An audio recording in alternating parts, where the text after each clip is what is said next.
Good morning. Welcome to Facebook Live. We're here in the garden today. It is a beautiful morning. I think we are finally past frost. We did have frost up here in the garden 2 nights this past week and 2 nights the week before. We got down to a grand low of about -4, which was ridiculous for late May, but there you go. So first thing we're going to look at today is what happens when you get frost damage. So we're going to look at a couple of things. One of them first here. We're up in the upper garden, so it doesn't get quite as bad as the lower garden does. But we're going to just switch the camera around here, and we're going to see that some of our hostas got zapped. You can see them here looking very poor, droopy, translucent. That's all just frost damage. Even the unfurling leaves here, damaged by frost, probably going to turn yellow and just fall off in the next week or so. It's interesting to see. We look back here, and some of the bigger hostas with the thicker texture foliage that are protected by some shrubs and things didn't seem to get damaged at all. This Piedmont Gold there, great big old plant. Another one back here. They're looking pretty good. And they have protection because they're in under the trees. So the trees sort of block that frost from hitting the ground, which is great. But where the hostas are out and exposed, they really got nailed with the frost. So what do we do with these? Well, these leaves are not going to get better. It's quite amazing that we have a plant that is so tough and easygoing and hard to kill, but foliage is not frost tolerant at all. So what we're going to have to do with some of these hosta leaves, and this clump actually fortunately isn't too bad, but it is just time. We're going to have to just go in and probably just take this whole shoot now. Where we get lined up here. Take this whole shoot. We can try first. We'll cut those leaves off. I'm going to cut this unfurling leaf off, even though we're going to go into the shoot a little bit. It's so early in the season. We're going to cut that foliage off. We'll let it rot away in the garden for compost. So we'll have to go down around and do that and get rid of all those dead leaves, or they're going to make the plant look terrible as it reemerges. Fortunately, a lot of other perennials didn't get damaged that way, but I'm going to swing around. And we actually had some of our trees were leafing out already. Our yellow magnolias got severely burnt by the frost, burned all the leaves off. Our ginkgo tree was just coming into bud. So I'll switch around to the ginkgo. If you look up into the ginkgo, looks pretty bare at the moment.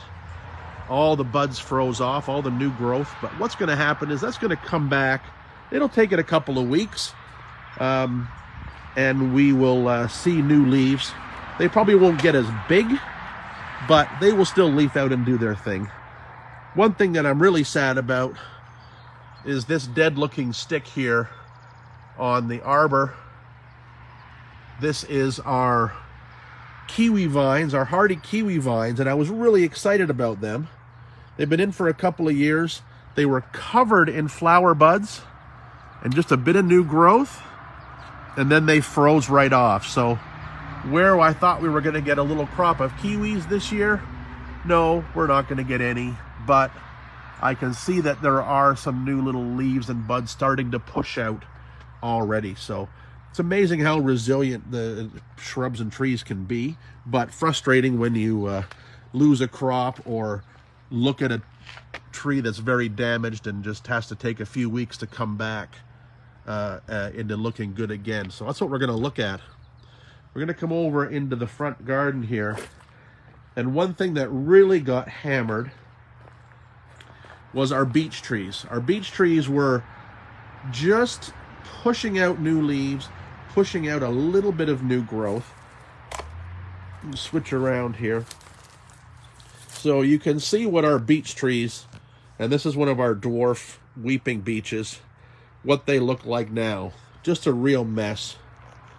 But, I mean, all is not lost. They are going to come back. And if you look, we get right in. We lift up these stems where the foliage got frosted right off. And underneath it, you can actually see pretty decent, healthy growth. So they're going to be okay, but what do we do with this mess? Well, in this instance here, the stem is okay. These leaves are all done. We can just gently sort of pull those leaves off. The new growth at the end here, that's one thing you want to watch. You see these little slender bits of just brand new growth. Chances are they're not going to do anything. Now, yeah, you can see it really well right here. You see these bits of new growth. They have completely frozen off as well. We got really cold. So what we're going to have to do is we're going to have to clear off the dead and crumbly foliage. And you don't have to do this right away, but you want to do this soon because it looks terrible. Clear that off so you can see what you're doing. We can look and see that this stem here on the twigs is fine, but all this new stuff is done. That is not coming back. Where it may come back is right down here where it started to grow from. So this part here, this is all this spring's new growth. It's amazing how much we had before we had the frost. But right from here, we're going to get new buds and things. So what we can do is we can just nip these off, get rid of that dead bit. It's going to look a little sad for a week or two, but there's no sense leaving these stem bits on just to hang on the plant because they're not going to do anything. So we go back to just where the new growth started, take those old leaves off. If the stem is good, like I said, you can leave that whole stem. That's not going to be a problem. But now is also a time you may want to evaluate what needs to be pruned. So I'm going to go through this whole thing. I'm going to take these dead, crispy leaves off. We'll see what the plant looks like, and then we'll give it a reprune, a bit of a shaping. We may take off some stems. We may just take off the damaged growth. So that's a job for today. I'm going to swing over to the vegetable gardens. We haven't done much in the vegetable garden this year because it's been so cold. But we do have some of our earlier crops here. Let me get out of this bright sunlight. We do have some of our earlier crops here are really, really doing well. Oh, there we go. It's a little bit better to see. Okay. Our crops are doing really, really well. And we're at a point now, we're actually past a point now, where we have got to get thinning out some of these seedlings. So I'm going to look at the first thing we did. We got our first little crop of onions here. They're looking really good. Now, what were these onions from? They were from onion sets, which we usually buy, but we had kept some from last year. So these were sets, were they in the ground over the winter? No, we planted them on the first show. Oh, that's right. I remember now. So yeah, there's some onion sets that we can harvest. Now, what we did with these, because again, we have a small space, so we have to maximize our space. Yeah. We planted a row of onions right along the edge of the raised bed. In between that, we planted our purple sprouting broccoli. Yep. Well, now as the broccoli's getting bigger, we're going to harvest those onions out. Right. We've got onions in other places, but these are our first crop of onions for the year. So, you know, we could have even started earlier had we had nicer weather earlier, but, you know, it's amazing what you can get in the vegetable garden early in the season before we're even thinking about planting tomatoes and peppers and all those good things. So we're looking at thinning seedlings today. Yeah. And we've got a couple of rows here. This is Swiss chard. Swiss chard, but when I take out the biggest ones... So we're going to thin out the biggest ones. Yeah, and it looks exactly and tastes exactly like spinach. And it's, I mean, once it's, as soon as it germinates, it's Swiss chard. So it is good. There they are, the little plants that we're pulling out. So what we're doing is we've got all these clustered seedlings, and you can see there's so many. Yeah. So what we'll do is we'll go in and we'll pop some out, put them into the bucket there, and just go along the row, get any weeds out. Then you see here, look at, we've got 1, 2, 3, 4 seedlings all in the same spot. Well, I'm going to take a weak seedling out and a strong seedling out. There we go. Boom. Gives those 2 little seedlings there a chance to grow and get mature. And likely as they get bigger, we'll probably come and take 1 more of those seedlings out. Oh, we will. Because Swiss chard is one of those plants that you can eat it now, or you're going to be harvesting leaves off the plant the whole season long. So right till freeze you up. want to give them a lot of space as they mature. Jeff, look here. We had dill planted Yeah, nearby. we've got some random dill seedlings coming up, so dill seedlings. that's okay. You can never have good. too much dill, I don't think. Well, No. maybe you can. But. No, I can't. And then where we are here we are Well, into some carrots now. We had a bit of a patchy germination was patchy. rate, but yeah. again, we'll thin. So we'll thin these carrots. There's a whole cluster of carrots in here, see? There's so many that you want to get in there, and you can look at weak seedlings. We'll get rid of those. You can eat those greens too, although carrot greens aren't too exciting, but you can eat them. And we'll replant some more carrots. When we take these greens out, we'll plant another row of carrots in there. Yeah, so you can always double crop your carrots every year. That's not a problem. No. There's an interesting variegated one. I wonder what that'll turn out to be like.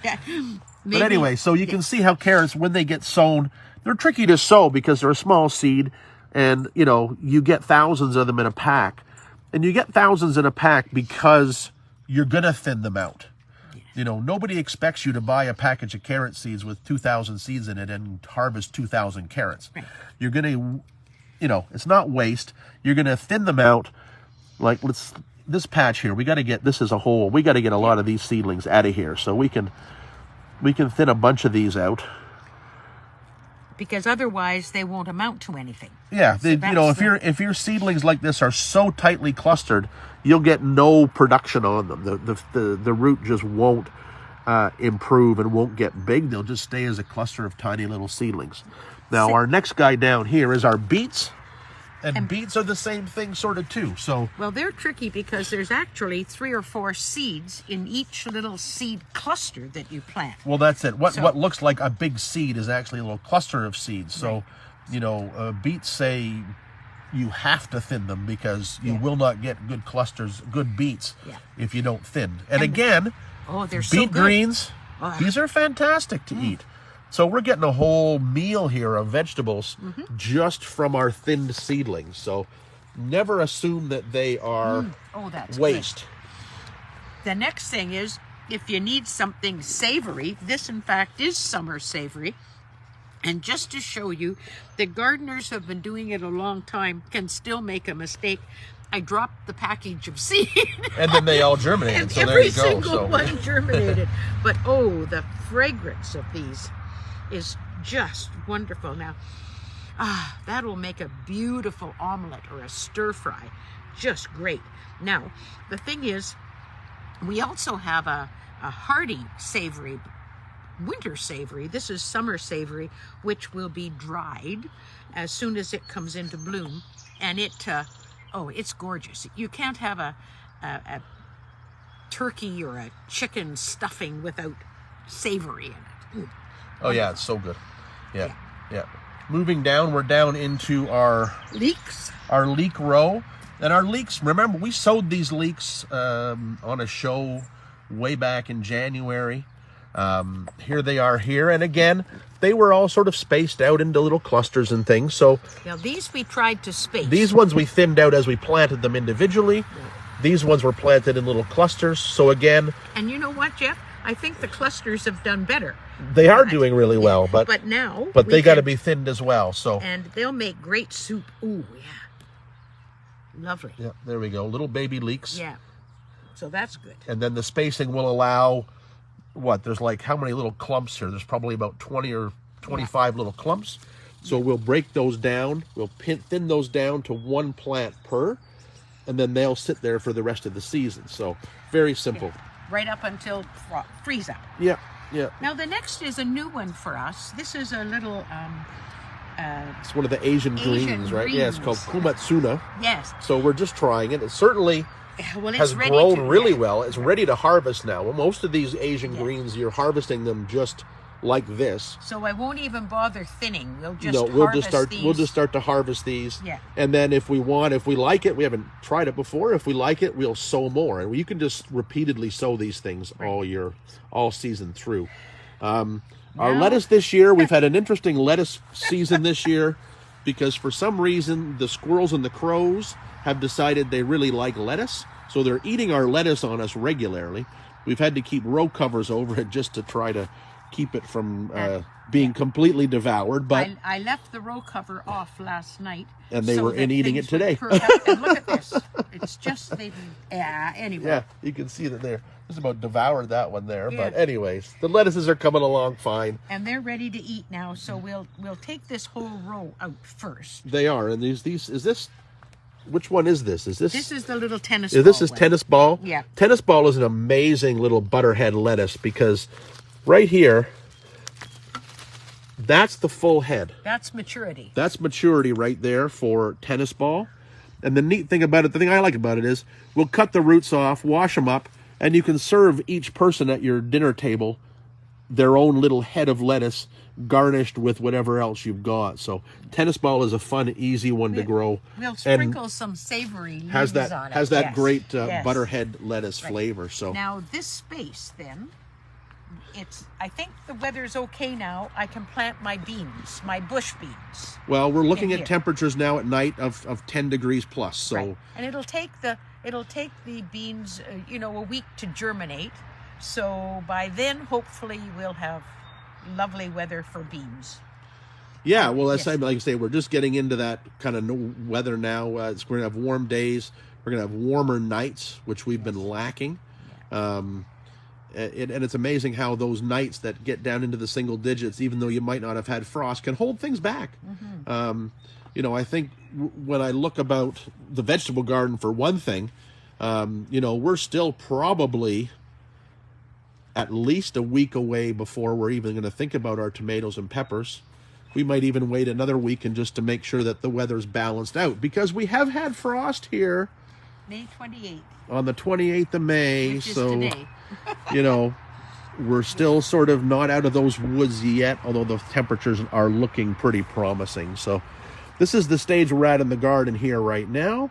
We're just going to get our other beds prepared for the tomatoes and peppers and stuff like that, and all those warm veggies like our zucchinis and runner beans and all that sort of stuff. We haven't even seeded some of those things yet. We'll seed them this week and get them out into the garden in the next week. So lots going on in the garden now, lots to look at in the vegetable garden. And I just want to show you one quick benefit of the cooler weather is look at how well the pansies are doing. So good. Even our tulips in our containers, they really just don't want to stop. These tulips have been blooming for close to a month because of the cool weather. So there are always some benefits to the cooler weather. Now I'm going to just jump into the shade because I can't see any of the comments. So I'm going to move in here. I'm going to look at the comment section here. See what kind of questions we've got today. Michelle wanted to know what kind of row cover this is. This is just a very light fleece row cover. Well, I don't even know where we got it. It might have just come through Amazon. But what it does for us is when we direct seed into the bed, we cover it with this fleece. And that really helps just not have the birds and squirrels eat all the seeds before anything germinates. Also, it's going to keep you a couple of degrees of frost protection if you need it. And it's very lightweight. We just drape it over. It's a very light woven material. Rosalind's asking, is it too late to plant allium seeds, and do you fertilize your lettuce? If so, with what? We actually don't fertilize the lettuce here. Lettuce is a very quick crop. And as long as we've added compost to the soil, We've got our big pile of duck manure compost to add into the beds, which we do every year. The lettuce doesn't need anything on top of that. These ones were planted, so seed was sown. They were transplanted into individual heads in the greenhouse, put out into the cold frame, and then transferred to the garden here. And they're just perfect. We haven't touched them with any kind of fertilizer, no pesticides, no fungicide, nothing like that. We could literally just cut them out of the garden and eat them. So we definitely don't do that. Is it too late to plant allium seeds? Probably not. I don't see why, if you have got your onion seeds out, you couldn't get them in. Your onions at the end of the year are going to be a little bit smaller, but it doesn't really matter. They're still going to be onions anyway. Onions we do like to start early. We usually start our onions leeks sort of late January, early February to get a head start. But there's nothing that says you can't sow them now, even direct sow them, and you'll still get a crop, so shouldn't be a problem. All right, let's just go scroll through quickly, see if we've got any other questions. Hello, Essex. I was just talking to Paul Zammit, who was down and saw you guys this past week. Nice to have the fans down there. All right, I think that's about all of our questions for today. I think we'll wrap it up. We got a lot of gardening to do. So we will see you next week on Let's Get Growing Facebook Live. Remember the radio show on Saturdays at 9 a.m. on CKDO 1580 or 1077 FM. And we're just starting to talk 2024 garden tours. So we'll have some more information about that coming up really soon. Until then, Glenn Cox, where can you find duck manure? Well, it's one of those things where you need to find a duck farm in your area. We have King Cole Ducks is not far from us. And for quite a few years now, they've been composting all their duck waste, which is fantastic fertilizer. They do a really good job with it. They're in Aurora, so a little ways away from you, Glenn, but that's where we get it from. They do deliver all around the GTA. So you just look up duck dirt, is what they call it, duck dirt, and you can connect with them and get it delivered in the GTA. So we'll sign off for now. Have a great week in the garden. We're going to have summertime temperatures, so things are going to explode. And need watering. And need watering probably too. That's If it doesn't rain, boy, it gets dry so quickly, especially for us up here. All right, that's it. We'll wrap it up. We'll see you all next week. Have a great gardening week, and we'll see you again on Let's Get Growing Facebook Live.